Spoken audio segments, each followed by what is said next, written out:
प्रियतमं मम सन्नामामि। ओम अथातो तमेव शास्त्रप्रभवं प्रणम्य जगद्गुरूणां गुरुवन्द्यसैव विशेषतो मे परमाख्य विद्या व्याख्यां करोम्यन्वपि चाहमेव। ओम अथातो जिज्ञासा ओम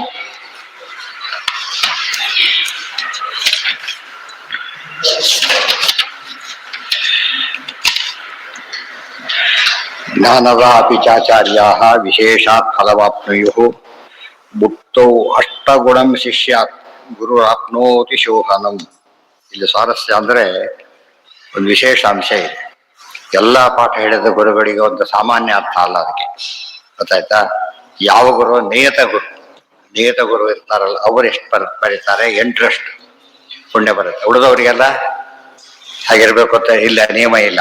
ಸ್ವರೂಪ ಉದ್ಧಾರ ಗುರುಗಳಾದರೆ, ನಿಯತ ಗುರುಗಳಾದರೆ ಮಾತ್ರ ಸಾಧ್ಯ. ಸದ್ಗುರು ಜುಗುಣಂ, ಅವರ ಗುರುಗಳು ಪರಮ ಗುರುಗಳು.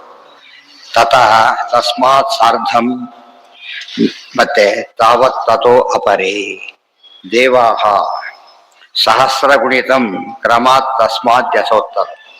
ದೇವತೆಗಳೆಲ್ಲ 1000 ಪಟ್ಟು, ಅದಕ್ಕಿಂತ 100 ಪಟ್ಟು. ಮತ್ತೆ ಬ್ರಹ್ಮದೇವರಿಗೆ ಪರಮಾವಧಿ. ಬ್ರಹ್ಮ ಮಹೋಘ ಗುಣಿತಂ ಏವಂ ಫಲ ವಿನಿರ್ಣಯ, ಈಗ ಫಲದ ನಿರ್ಣಯ ಇದೆ. ಇತ್ಯಾಹ ಭಗವಾನ್ ಶಾಸ್ತ್ರೇ ಗುರುವೃತ್ತಾಭಿಧೇ ಸ್ವಯಂ. ಇತಿ ಫಲ ನಿರ್ಣಯವನ್ನ ಶಾಸ್ತ್ರದಲ್ಲಿ ಶ್ರೀ ವೇದವ್ಯಾಸ ದೇವರು ತಿಳಿಸಿದ್ದಾರೆ. ಅದು ಪ್ರವೃತ್ತಾನು ಗುರುವೃತ್ತಾನ ಗ್ರಂಥದಲ್ಲಿದೆ. ಯುಕ್ತಂಚ ತನ್ನ ಗೋದಾತ ಗೋಮಾತ್ರ ಫಲಮಾಪ್ನುಯಾತ್ ಏವಂ ಪರಮಂ ಗುಹ್ಯಂ ತದ್ಭಕ್ತೇಷ್ವಭಿಧಾಸ್ಯತಿ. ಅದು ವಿಶೇಷ ಅಂಶ ಇದೆ ಮತ್ತೊಂದು. ಯುಕ್ತಂಚ ತತ್ ನ ಗೋದಾತ ಗೋಮಾತ್ರ ಫಲಮಾಪ್ನುಯಾತ್. ಇಲ್ಲಿ ಗೋವಿನ ದಾನ ಮಾಡೋವನಿಗೆ ಗೋದಾನ ಮಾಡಿದಷ್ಟು ಅಷ್ಟೇ ಪುಣ್ಯ ಬರೋದಿಲ್ಲ. ಎಷ್ಟು ಬರುತ್ತೆ, ಯಾರಿಗೆ ಕೊಡ್ತಾರೆ ಅನ್ನೋದ್ರ ಮೇಲೆ ಚೇಂಜ್ ಆಗ್ತಾ ಹೋಗುತ್ತೆ. ದೇಶೇ ಕಾಲೇ ತಥಾ ಪಾತ್ರೆ ತದ್ದಾನಂ ಸಾತ್ವಿಕಂ ಸ್ವತಂ ಅಂತ ಹೇಳಿದ್ರೋದ್ರಿಂದ ಎಲ್ಲರೂ ಗೋದಾನ ಮಾಡಿದ್ರೆ ಒಂದೇ ರೀತಿ ಪುಣ್ಯ ಬರೋದಿಲ್ಲ. ಅದು ಕೊಟ್ರಲ್ಲ, ಆಚಾರ್ಯರಿಗೆ ಭೋಗವಾಗಿದ್ದ ಕೊಟ್ರಲ್ಲ, ಅವ್ರೇನಾದ್ರು ಮೋಕ್ಷಕ್ಕೆ ಹೊರಟು. ಆದ್ದರಿಂದ ಯಾವುದೇ ವಸ್ತುವನ್ನು ಕೊಟ್ಟಾಗ ಗೋದಾನ ಉಪಲಕ್ಷಣ, ದಾನದ ಫಲ ಅಷ್ಟೇ ಬರೋದಿಲ್ಲ, ಯೋಗ್ಯತೆ ಇತ್ಯಾದಿ ಅನೇಕವನ್ನು ಗಮನಿಸಿಬಿಟ್ಟು ಪುಣ್ಯದಲ್ಲಿ ಬಹಳಷ್ಟು ವ್ಯತ್ಯಾಸವಾಗ್ತದೆ. ಏನ ಸತ್ಪಾತ್ರ ಆಗಬೇಕು, ಒಳ್ಳೆ ದೇಶ ಕಾಲ ಮತ್ತು ಫಲಾಪೇಕ್ಷೆ ಇರ್ಕೂಡುದು, ಇವೆಲ್ಲ ಇದ್ದಾಗ ಮಾತ್ರ ಆ ಪುಣ್ಯ ಮ್ಯಾಕ್ಸಿಮಮ್ ಬರೋದು. ಭಕ್ತಿಮಯಿ ಯೈಮಂ ಪರಮಂ ಗುಹ್ಯಂ ಮದ್ಭಕ್ತೇಷ್ವಭಿಧಾಸ್ಯತಿ. ಭಕ್ತಿಮಯಿ ಪರಾಂ ಕೃತ್ವಾ ತ್ವಾಂ ಮಾಮೇ ವೈಶ್ಯತ್ಯ ಸಂಶಯಃ ನ ಚ ತಸ್ಮಾನ್ ಮನುಷ್ಯೇಷು ಕಶ್ಚಿನ್ಮೇ ಪ್ರಿಯಕೃತ್ತಮಃ ಭವಿತಾ ನ ಚ ಮೇ ತಸ್ಮಾದನ್ಯಃ ಪ್ರಿಯತರೋ ಭುವಿ ಇತ್ಯಾಹ ಭಗವಾನೇವಂ ಅಪಿ ಪಾತ್ರಂ ಅಪೇಕ್ಷತೆ. ಪಾತ್ರಂ ಅಪೇಕ್ಷತೆ, ಸತ್ಪಾತ್ರವಾಗಿರಬೇಕು. ತುಂಬಾ ಜನ ಗೋದಾನ ಮಾಡ್ತಾರೆ, ಅವ್ರು ತಗೊಂಡು ಯಾರಿಗೋ ಮಾರಿ ಬಿಡ್ತಾರೆ. ಆಮೇಲೆ ಭಾರಿ ಡೇಂಜರ್, ಅದು ಗೊತ್ತಾಯ್ತಿಲ್ಲ. ಯಾಕೆ ಕಟಗನಿಗೆ ಕೊಟ್ಟಾಗ ಆಯ್ತು. ಅವ್ರು ತಗೊಳ್ಳೋರು ಭಾರಿ ಹುಷಾರಾಗಿರ್ಬೇಕು, ಜನ್ಮ ಪೂರ್ತಿ ಸಾಕ್ಬೇಕದ. ಹಾಲು ಕೊಡೋವರೆಗೂ ಅಲ್ಲ, ಜವಾಬ್ದಾರಿ ಪೂರ್ತಿ ನೋಡ್ಕೋಬೇಕು. ಅದಿಲ್ಲದೆ ಹೋದ್ರೆ ಅದು ಅನಿವಾರ್ಯ ಬಂದಾಗ ಆ ರೀತಿ ನೋಡ್ಕೊಳ್ಳೋರಿಗೆ ಅವ್ನು ಕೊಡ್ಬೇಕು ಅಷ್ಟೇ ಹೊರತು ಮಾರಾಟ ಮಾಡಬಾರ್ದು. ಮಾರಾಟ ಮಾಡಿದ್ರೆ ಅದು ಮಾರಾಟನೇ ಮಹಾ ನಿಷಿದ್ಧ, ಅದು ಮಾಡ್ಲಾಗಿಲ್ಲ. ಗೋಗಳನ್ನ ಮಾರಾಟ ಮಾಡೋದು ಯಾವ ಕಾಲಕ್ಕೂ ಸಾಧ್ಯ. ವಿದ್ಯೋಪಜೀವನ ಮಾಡಿದ್ರೆ ಹೇಗೋ ಹಾಗೆ ಇದಕ್ಕೆಲ್ಲ ಹೌದು. ಯುಕ್ತಂಚ ನೋಡಿ, ಆಚಾರ್ಯರು ಪರಮಾತ್ಮ ಈ ಒಂದು ವ್ಯತ್ಯಾಸ ಹೇಳಿದ್ದನ್ನು ತೋರಿಸ್ತಾರೆ. ಏಮಂ ಪರಮಂ ಗುಹ್ಯಂ ಮದ್ಭಕ್ತೇಷು ಅಭಿಧಾಸ್ಯತಿ ಭಕ್ತಿಮಯಿ ಪರಾಂ ಕೃತ್ವ ಮಾಮೇ ವೈಶ್ಯತೆ ಅಸಂಶಯ. ಯಾರು ಗೀತಾಶಾಸ್ತ್ರವನ್ನ ನನ್ನ ಭಕ್ತರಿಗೆ ಹೇಳ್ತಾರೆ, ಅವನು ನನ್ನ ಭಕ್ತಿಯನ್ನು ವಿಶೇಷವಾಗಿ ಮಾಡಿ ನನ್ನನ್ನೇ ಹೊಂದುತ್ತಾನೆ. ನಚ ತಸ್ಮಾನ್ ಮನುಷ್ಯೇಷು ಕಶ್ಚಿನ್ಮೇ ಪ್ರಿಯಕೃತ್ತಮಃ. ಮನುಷ್ಯರಲ್ಲಿ ಅವನಷ್ಟು ಪ್ರಿಯ ನನಗೆ ಯಾರೂ ಅಲ್ಲ. ತಾರತಮ್ಯ ಸ್ಪಷ್ಟ ಹೇಳ್ತಾರೆ. ಬೇರೆ ಯಾವ ದಾನ ಮಾಡಿದ್ರು ಕೂಡ ಜ್ಞಾನದಾನಕ್ಕೆ ಸಮವಾದ ಜ್ಞಾನ ಆಗೋದಿಲ್ಲ ಅದು. ತಚ ತಸ್ಮಾನ್ ಮನುಷ್ಯೇಷು ಕಶ್ಚಿನ್ಮೇ ಪ್ರಿಯಕೃತ್ತಮ. ಈ ಹಸುಗಳು ಹೇಗೆ ವಂಶ ಬಿಡಿಸ್ತಾ ಹೋಗೋದು, ಸಾಕಿದ್ರೆ ಏನ್ ಗೊತ್ತಾ, ಅಕ್ಷಯ ಆಗೋದು, ಅದು ಕರು ಹಾಕೋದು, ಅದು ಕರು ಹೋಗ್ತಾ ಇರ್ತದೆ. ಹಾಗೇನೆ ಮಾರಾಟ ಮಾಡಿ ಕೊಂದು ಹಾಕ್ಬಿಡ್ತಾರೆ, ಏನು ಉಪಯೋಗ ಇಲ್ಲ. ಅದರಿಂದ ಬೆಳಿಬೇಕಾದ್ರೆ ಆ ರೀತಿ ಇರಬೇಕು. ಇದು ಜ್ಞಾನನೂ ಹಾಗೆ. ಒಂದು ಹೇಳ್ತಾರೆ, ಯಾರಿಗೆ ಪ್ರವಚನ ಮಾಡೋ ಶಕ್ತಿ ಇಲ್ಲ ಅವ್ರಿಗೆ ಪಾಠ ಹೇಳ್ಕೊಡಿಬೇಡಿ ಅಂತ ಹೇಳ್ತಾರೆ, ಗೊತ್ತಾಯ್ತಾ? ಇದು ಕೇಳಿದ್ರೆ ಅರ್ಥ ಏನಾಗುತ್ತೆ, ಗಾಬರಿ ಆಗತ್ತೆ. ಅದಕ್ಕೆ ಉತ್ತರ ಏನು ಅಂದ್ರೆ, ವ್ಯಾಖ್ಯಾನ ಅಂತ ಹೇಳಿದ್ರೆ ಇನ್ನೊಬ್ಬರಿಗೆ ತಿಳಿಸೋದು ಅಂತ. ಸ್ವಲ್ಪ ಎಷ್ಟು ಜನಕ್ಕಾಗುತ್ತೋ ಅಷ್ಟು ಜನಕ್ಕೆ ತನಗೆ ಎಷ್ಟು ಸಾಧ್ಯ ಆಗುತ್ತೋ ಅಷ್ಟು ಹಿಡದೆ ಇರಬಾರ್ದು. ಈ ಸೀಮೆಎಣ್ಣೆ ಬಂದ್ರೆ ಹೇಳ್ತಾರೆ ಸೀಮೆಎಣ್ಣೆ ಬಂದ್ರೆ ತಗೊಂಬಿಡಿ ಅಂತ ಅನೌನ್ಸ್ ಮಾಡೋದಿಲ್ಲ. ಪಕ್ಕದ ಬರ್ತಾರೆ ನಮ್ಮನೆ ಬಂದು ಕೇಳಬಾರ್ದು ಅಂತ ಅವರು ತಗೊಂಬಿಡಿ ಅಂತ ಹೇಳ್ತಾರೆ. ಪದ್ಧತಿ ಅದು. ಯಾವುದೇ ಒಳ್ಳೆಯ ವಿಷಯ ಬಂದಾಗ ತಗೊಳ್ಳಿ ಬಂದಿದೆ ಅಂತ ಹೇಳ್ಬಿಟ್ಟು ಹಳ್ಳಿಗಳಲ್ಲಂತೂ ಊರೆಲ್ಲ ಸುದ್ದಿ ಸಂಪತ್ತಿಗೆ ನೀವು ತಗೊಂಡು ಎಲ್ಲರೂ ಯಾರು ಹೇಳ್ಬಿಡ್ತಾರೆ. ಯಾಕೆಂದ್ರೆ ಅಂತ ಆತ್ಮೀಯತೆ. ಆ ರೀತಿಯಲ್ಲಿ ಯಾರು ಒಳ್ಳೆಯ ವಿಷಯಗಳನ್ನ ತಿಳಿದಿದ್ದನ್ನ ಮತ್ತೊಬ್ಬರಿಗೆ ಹೇಳ್ತಾರೆ. ಅದೇ ಹೇಳಿದ್ರೆ ಗಂಟೆಗಟ್ಟಲೆ ಹೇಳ್ಬೇಕು ಅಂತೇನಿಲ್ಲ. ಸರಿಯಾಗಿ ಮಾಡಿ ಉಪವಾಸ ಒಳ್ಳೆಯ ಕಾಸಿ ಅಂತ ಹೇಳಿದ, ಸಂಧಾನ್ಯ ಮಾಡು ಅಂತ ಹೇಳಿದ. ಅಷ್ಟೇ. ಪ್ರವಚನ ಆದ್ರೆ ಗಂಟೆಗಟ್ಟಲೆ ಮಾಡ್ಬೇಕು ಅಂತೆ. ಒಳ್ಳೆ ವಿಷಯ ಅವ್ರಿಗೆ ಅದೇ ಜನ್ಮ ಹಿಡಿದು ಬಿಡುತ್ತೆ. ಆ ಕಾಲಕ್ಕೆ ಮಾಡ್ತಾ ಹೋಗ್ತಾ ಅವು ಇನ್ನೊಬ್ರಿಗೆ ಹೇಳ್ತಾರೆ. ಬೆಳೀತಾ ಬೆಳೀತಾ ಬೆಳೀತಾ ಹೋಗುತ್ತೆ. ದುಡು ಅಂತ ಹೇಳ್ತಾರೆ, ಅದು ಬೆಳೀತಾ ಬೆಳೀತಾ ಹೋಗುತ್ತೆ. ಹೀಗಾಗಿ ಅಂಥವ್ರು ಏನಾಗ್ತಾರೆ, ಮಹಾಪಾಪಕ್ಕೊಳಗಾಗ್ತಾರೆ. ಅಂತ ಸಂದೇಶ ಕೊಡಬಾರದು, ಇಂಥ ಸಂದೇಶ ಕೊಡದೆ ಇರಬಾರದು. ಇಲ್ಲಿ ಫಲದ ತಾರತಮ್ಯ ಇದೆ ಎಂಬುದು ಭಗವದ್ಗೀತೆ ಹೇಳಿದೆ. ಭವಿತಾ ನಚಮೇ ತಸ್ಮಾದನ್ಯ ಪ್ರಿಯತರೋ ಭುವಿ. ಮತ್ತೆ ಯಾರು ಇನ್ನೂ ಕೆಲವರು ಇದ್ದಾರೆ, ಇನ್ನೊಂದು ಗುಂಪಿದೆ. ಅವ್ರು ಏನು ಅಂತ ಕೇಳಿದ್ರೆ ಬರೀ ಇನ್ನೊಬ್ರಿಗೆ ಹೇಳೋದಲ್ಲ, ಅವರು ಭವಿತಾರ ಅದನ್ನು ತಿಳಿಸ್ತಾರೆ, ವಿವರಣೆ ಮಾಡ್ತಾರೆ, ಭಾಷ್ಯಾದಿಗಳಿಂದ ಬರೀತಾರೆ. ಅವರಿದ್ದಾರಲ್ಲ ಅವರು ಭಾರಿ ಪ್ರಿಯರು, ಅವರಿಗಿಂತ ಹೆಚ್ಚು ಪ್ರಿಯರು ನನಗಿಲ್ಲ ಅಂತ ಹೇಳ್ತಾರೆ. ಫಲದ ತಾರತಮ್ಯವನ್ನು ಭಗವದ್ಗೀತೆಯಲ್ಲೇ ತಿಳಿಸಿದ್ದಾರೆ. ಇತ್ಯಾಹ ಭಗವಾನೇವಮ್ಮಪಿ ಪಾತ್ರಮಪೇಕ್ಷತೆ. ಅದರಿಂದ ಒಂದು ನೆನಪಿಡ್ಬೇಕು, ಸತ್ಪಾತ್ರ ದಾನ ಆಗುತ್ತೆ. ಗೊತ್ತಾಗಲ್ಲ. ನಮ್ಮಲ್ಲಿ ಭಾರಿ ವಿದ್ಯಾರ್ಥಿಗಳು ತೋರ್ಸೋಕ್ಕೋಸ್ಕರ ಕಣ್ಕಣ್ಣವ್ರನ್ನ ಸೇರಿಸ್ಕೋಬಾರ್ದು. ಒಬ್ಬರೊಬ್ಬರ ಸಂಖ್ಯೆ ಲೆಕ್ಕ ಅಲ್ವೇ ಇಲ್ಲ. ಕ್ವಾಲಿಟಿ ಮುಖ್ಯ. ಯಾರು ಭಕ್ತಿಯಿಂದ ಕೇಳ್ತಾರೆ, ಅರ್ಥ ಮಾಡ್ಕೋತಾರೆ, ಅದರಲ್ಲಿ ಗೌರವ ಹೊಂದಿ ಅವ್ರಿಗೆ ಹೇಳಬೇಕೆ ಹೊರತು ಸಂಖ್ಯೆ ಜಾಸ್ತಿ ಆಗುತ್ತೆ ನಮ್ಮಲ್ಲಿ ಅಷ್ಟು ಬರ್ತಾರೆ ಇಷ್ಟು ಬರ್ತಾರೆ ಎಂಬುದಲ್ಲ. ಬಂದ್ರೆ ತಪ್ಪಲ್ಲ, ಅದೇ ಕ್ರೈಟೀರಿಯಾ ಅಲ್ಲ. ಗೊತ್ತಾಯ್ತಾ? ಎಷ್ಟು ಜನ ಬರ್ತಾರೆ ಅನ್ನೋದ್ರ ಮೇಲೆ ನಾವು ಭಾರಿ ದೊಡ್ಡದು ಅಂತ ಹೇಳಕ್ ಬರೋದಿಲ್ಲ. ಯಾವ ಕ್ವಾಲಿಟಿ ಬರ್ತಾರೆ ಅದನ್ನ ನೋಡೋದು. ಆ ಹಿನ್ನೆಲೆಯಲ್ಲಿದ್ರೆ ಭಾರಿ ಶ್ರೇಷ್ಠ. ತಾರತಮ್ಯ ಎಷ್ಟು ವಿಧ ಇದೆ ಅದರೊಳಗೆ. ಏನ್ ಹೇಳ್ತಾರೆ, ಯಾರು ಹೇಳ್ತಾರೆ, ಎಷ್ಟು ಜನಕ್ಕೆ ಹೇಳ್ತಾರೆ, ಹೇಗೆ ಹೇಳ್ತಾರೆ, ಅವರೆಂಥವ್ರು ಇದ್ದಾರೆ. ಅದಕ್ಕೆ ವಕ್ತಾನುಕೂಲ್ಯ, ಶ್ರೋತ್ರಾನುಕೂಲ್ಯ, ಪ್ರಸಂಗಾನುಕೂಲ್ಯ ಮೂರು ಇದ್ದಷ್ಟು ಕೂಡ ಫಲ ಜಾಸ್ತಿ ಆಗುತ್ತೆ. ಏವಮೇವ ಅವಿರೋಧೇನ ಪ್ರಾರಬ್ಧಸ್ಯೈವ ಕರ್ಮಣಃ ಜ್ಞಾನಂ ದುಷ್ಟ ಫಲಂ ಪ್ರೋಕ್ತಂ ಮುಕ್ತಿಶ್ಚ ಇಹೈವ ಲಭ್ಯತೆ. ಕೊನೆಗೆ ಇಷ್ಟೆಲ್ಲ ಸಾಧನೆ ಮಾಡಿ ಆಯ್ತು, ಅಪರೋಕ್ಷ ಜ್ಞಾನನೂ ಬಂತು ಅಂತ ತಿಳ್ಕೊಬೋಣ.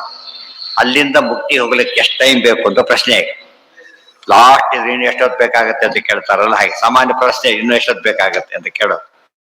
ಅದು ಏವಮೇವ ಅವಿರೋಧೇನ ಪ್ರಾರಬ್ಧಸ್ಯೈವ ಕರ್ಮಣ. ಪ್ರಾರಬ್ಧ ಕರ್ಮವನ್ನು ಅನುಭವಿಸಿ ಆದ ಮೇಲೆ, ಗೊತ್ತಾಯ್ತಾ, ಅದು ಅನಿವಾರ್ಯ. ಮುಗಿದ ಮೇಲೆ ಜ್ಞಾನಂ ದುಷ್ಟಫಲಂ ಪ್ರೋಕ್ತಂ ಮುಕ್ತಿಶ್ಚೇಹ ಇಹೈವ ಲಭ್ಯತೆ. ಅದು ಜ್ಞಾನ ಅಂದ್ರೆ ದುಷ್ಟಫಲ. ದುಷ್ಟಫಲ ಅಂದ್ರೆ ಅಪರೋಕ್ಷ ಜ್ಞಾನವಾಗುತ್ತೆ. ಜ್ಞಾನದ ನಿಜವಾದ ಫಲ ಅಂದ್ರೆ ಅದು. ಭಕ್ತಿ ಹೆಚ್ಚೋದು, ಮುಕ್ತಿ ಹೋಗೋದು. ಮುಕ್ತಿಗೆ ಎಷ್ಟು ದಿವಸದಲ್ಲಿ ಹೋಗ್ತಾರೆ? ಪ್ರಾರಬ್ಧ ಇರೋವರೆಗೂ ಹೋಗೋದಿಲ್ಲ. ಪ್ರಾರಬ್ಧ ಹೋಗೋದು ಗ್ಯಾರಂಟಿ. ಪ್ರಾರಬ್ಧ ಕಳ್ಕೊಂಡು ಹೋಗ್ಬೇಕಷ್ಟೇ ಹೊರತು ಹೋಗದೇ ಇರೋದಿಲ್ಲ ಅಂತ ಹೇಳೇ ಇಲ್ಲ. ಪ್ರಾರಬ್ಧ ಎಷ್ಟಿದೆ ಅನ್ನೋದ್ರ ಮೇಲೆ ಎಷ್ಟು ಜನ್ಮ ಅಂತ ಗೊತ್ತಾಗುತ್ತೆ. ಕೆಲವರಿಗೆ ಅಪರೋಕ್ಷ ಜ್ಞಾನ ಬಂತು, ಒಂದು ಎಷ್ಟೋ ವರ್ಷಕ್ಕೆ ಬಂತು ಅಂತ ತಿಳ್ಕೊಂಬ, ಇನ್ನೊಂದು 5-6 ವರ್ಷ ಇದ್ದೆ, ಅಷ್ಟೇ ಪ್ರಾರಬ್ಧ ಇದ್ರೆ ಅದೇ ಜನ್ಮ ಕೊನೆ. ಗೊತ್ತಾಯ್ತಾ? ಎಷ್ಟೋ ಜನ್ಮ ಇದ್ರೆ ಅಷ್ಟು ಜನ್ಮ. ಸೌಕರ್ಯಗಳು 50 ಜನ್ಮ ಇತ್ತು, ಒಂದು ಜನ್ಮದಲ್ಲಿ ಅನುಭವಿಸಿ ಮುಗಿಸ್ಬಿಟ್ರು. ಇರೋದ್ರಿಂದ ಪ್ರಾರಬ್ಧ ಎಂಬುದನ್ನ ಅನುಭವಿಸಲೇಬೇಕು. ಆಮೇಲೆ ಹೋಗ್ತಾರೆ. ಪ್ರಾರಬ್ಧ ಕಡಿಮೆ ಇದ್ರೆ ಇದೇ ಜನ್ಮದಲ್ಲೇನೆ ಹೋಗ್ಬೋದು, ಇಲ್ಲ ಹೋದ್ರೆ ಮುಂದೆ ಹೋಗ್ಬೋದು. ಅದು ಹೋಗೋದು ಮಾತ್ರ ನಿಶ್ಚಿತ, ಇದ್ರ ಬಗ್ಗೆ ಡೌಟ್ ಇಲ್ಲ. ಪ್ರಾರಬ್ಧ ನೋಡ್ಕೊಂಡು ಅಷ್ಟೇ ಹೇಳ್ಬೇಕು, ಬೇರೆ ಇಲ್ಲ. ಹೌದು, ಪ್ರಾರಬ್ಧ ಜಾಸ್ತಿ ಇದ್ದವ್ರಿಗೆ 2 ಅಡ್ವಾಂಟೇಜ್ ಏನಂದ್ರೆ ದೀರ್ಘಕಾಲ ಜನ್ಮ ಜಾಸ್ತಿ ಆಗ್ಬೇಕು. ಬ್ರಹ್ಮದೇವರಷ್ಟು ಪ್ರಾರಬ್ಧ ಯಾರಿಗೂ ಇಲ್ಲ. ಅದೇನು ಭಾರಿ ಸುಖ ಪ್ರಾರಬ್ಧ. ಬ್ರಹ್ಮದೇವ ರುಜುಗಳಿಗೆಲ್ಲ ಇರೋ ಪ್ರಾರಬ್ಧ ಅಂತಂತೆ. ದ್ರೌಪದಿ ದುಃಖವಾಯ್ತಲ್ಲ ಅಂತ ಕೇಳಬಾರ್ದು. ದುಃಖ ಆಗಿದ್ದ ಅವರಿಗೆಲ್ಲ, ಒಳಗಿದ್ದ ಬೇರೆ ದೇವತಾ ಸ್ತ್ರೀಯರಿಗೆ ಹೊರತು ಅವರಿಗೆ ದುಃಖ ಆಗಿಲ್ಲ. ಇವೆಲ್ಲ ಸರಿಯಾಗಿ ತಿಳ್ಕೊಂಡ್ರೆ ಫಲದಲ್ಲಿ ತಾರತಮ್ಯ ಇರೋದ್ರಿಂದ ಆದಷ್ಟು ಯಾವ್ದು ಗುರಿ ಮಾಡ್ಬೇಕು ನಾವೀಗ? ಹೆಚ್ಚು ಫಲ ಬರೋ ರೀತಿಯಲ್ಲಿ ಪ್ರಯತ್ನ ಪಡಬೇಕು. ಹೆಚ್ಚು ಫಲ ಬರೋ ರೀತಿಯಲ್ಲಿ. ಜ್ಞಾನಂ ದುಷ್ಟಫಲಂ ಪ್ರೋಕ್ತಂ. ಅದಕ್ಕೆ ಹೇಳ್ತಾರೆ, ಹೇಳಿದ್ರೆ ಭಾರಿ ಪುಣ್ಯ ಬರುತ್ತೆ, ಕಂಡವ್ರಿಗೆ ಹೇಳ್ಬಿಡ್ಬೇಡಿ. ಗೊತ್ತಾಯ್ತಾ? ಚತುರ್ಥ ಅಯೋಗ್ಯದಲ್ಲಿ ಉಪದೇಶಕರಣ. ಅಯೋಗ್ಯರು ಉಪದೇಶ ಮಾಡಿದ್ದೇ ಒಂದು ದೊಡ್ಡ ಪಾಪ, ಪುಣ್ಯ ಆಗ್ಲಿಲ್ಲ. ಆಗ ಯೋಗ್ಯರಿಗೆ ಪಾತ್ರಮಪೇಕ್ಷತೆ. ಸತ್ಪಾತ್ರ ಹೇಳಿದ್ರೆ ಮಾತ್ರ ಉಪಯೋಗ ಆಗುತ್ತೆ ಹೊರತು ಅಯೋಗ್ಯರಿಗೆ ಹೇಳಿದ್ರೆ ಅದು ಪಾಪ ಬರೋದ್ರಿಂದ ಪ್ರಾಯಶ್ಚಿತ್ತ ಮಾಡ್ಕೋಬೇಕು ಅಂತ ಹೇಳ್ತಾರೆ. ಅವ್ರಿಗೆ ಹೇಳಿದ್ದಕ್ಕೋಸ್ಕರ ಪ್ರಾಯಶ್ಚಿತ್ತ ಮಾಡ್ಕೊಡ್ಬೇಕು. ಧೃತರಾಷ್ಟ್ರ ಮುಂದೆ 3 ವರ್ಷ ಇದ್ದ ಕಾಡಿಗೆ ಹೋದ ಮೇಲೆ 3 ವರ್ಷಗಳ ಕಾಲ ಪ್ರಾಯಶ್ಚಿತ್ತ ಮಾಡ್ಕೊಂಡ. ಏನು ಪ್ರಾಯಶ್ಚಿತ್ತ? ಅಯೋಗ್ಯ ಮಕ್ಕಳು, ಗೊತ್ತಾಯ್ತಾ, ನನ್ನ ಮಾತು ಕೇಳಲಿಲ್ಲ, ನಾನು ಅವ್ರನ್ನ ಬಿಟ್ಟು ಹೋಗ್ಬೇಕಾಗಿತ್ತು, ಬಿಡ್ಲಿಲ್ಲ. ಅಥವಾ ಅವ್ರದ್ದು ವಿದ್ರ ಹಿಡಿದ ಹುಟ್ಟದಲ್ಲಿ ಬಿಸಾಕ್ಲಿಲ್ಲ. ಆ ತಪ್ಪನ್ನು ಕ್ಷಮಿಸೋದು 3 ವರ್ಷ ತಪಸ್ ಮಾಡಿದ್ದಕ್ಕೆ ಆತನ ಏನಾಯ್ತು, ಇಲ್ಲ ಸದ್ಗತಿ ಆಗದೇನೆ ಹಾಗಿರ್ತಿದ್ದ. ದೇವತೆ ಆತ, ಗಂಧರ್ವ ರಾಜ ಒಬ್ಬ ಒಬ್ಬ ವಿಶೇಷ ಗಂಧರ್ವ ರಾಜ ಆತ. ಹೆಸರು ಆತನಿಗೆ ಹಂಸ ಅಂತ ಹೆಸರು. ಧೃತರಾಷ್ಟ್ರ ಅಂತ ಮೂಲ ರೂಪದಲ್ಲಿ ಧೃತರಾಷ್ಟ್ರ ಅಂತ ಹೆಸರಿದೆ. ಇದೆಲ್ಲ ಯಾತಕ್ಕೆ ಹೇಳಿದ್ದು ಅಂದ್ರೆ ಅಪುರುಷ ಅದು ಕಳ್ಕೊಳ್ಬೇಕಾದ್ರೆ ವಿಶೇಷವಾದ ಪ್ರಾಯಶ್ಚಿತ್ತ ಮಾಡ್ಬೇಕು. ಇಲ್ದ ಹೋದ್ರೆ ಅದು ಪಾಪವಾಗಿ ಕಾಡುತ್ತೆ ಅಂತ ಹೇಳ್ತಾರೆ. ಅದು ಯಾವ್ದೋ ಹುಡುಗ ಕಾಪಿ ಮಾಡಿದ್ರೆ ಇನ್ಸ್ಟಿಟ್ಯೂಷನ್ ಕೆಟ್ಟ ಹೆಸರು ಬಂದ್ಬಿಡತ್ತೆ, ಗೊತ್ತಾಗ್ತಿಲ್ಲ. ಕಾಪಿ ಮಾಡಿಸ್ತಾರೆ, ಒಬ್ಬನೇ ಮಾಡಿದ್ರು ಕೂಡ ದೊಡ್ಡ ಸುದ್ದಿ ಆಗತ್ತೆ. ಅದಕ್ಕೆ ಬೆಲೆ ಇರೋದಿಲ್ಲ. ಅಲ್ಲಿ ಡಿಗ್ರಿ ತಗೊಂಡಿದ್ದಾರೆ ಅಂದ್ರೆ ಇವನು ಕಾಪಿ ಮಾಡಿರಬಹುದು, ಸಂಶಯ ಬಂದ್ಬಿಡತ್ತೆ. ಅವ್ರು ಸರಿಯಾಗಿ ತಗೊಂಡಿದ್ರು ಕೂಡ ಡೌಟ್ ಬಂದ್ಬಿಡ. ಅದಕ್ಕೆ ಆ ರೀತಿ ಇರಬಾರದು ಅಂತ ಹೇಳಿ. ಏವಮೇವ ಅವಿರೋಧೇನ ಪ್ರಾರಬ್ಧಸ್ಯೈವ ಕರ್ಮಣಃ ಜ್ಞಾನಂ ದುಷ್ಟಫಲಂ ಪ್ರೋಕ್ತಂ ಮುಕ್ತಿ ಮುಕ್ತಿಶ್ಚ ಇಹೈವ ಲಭ್ಯತೆ. ಅಲ್ಲಿಗೆ ಆ ವಿಷಯ ಮುಗಿತು.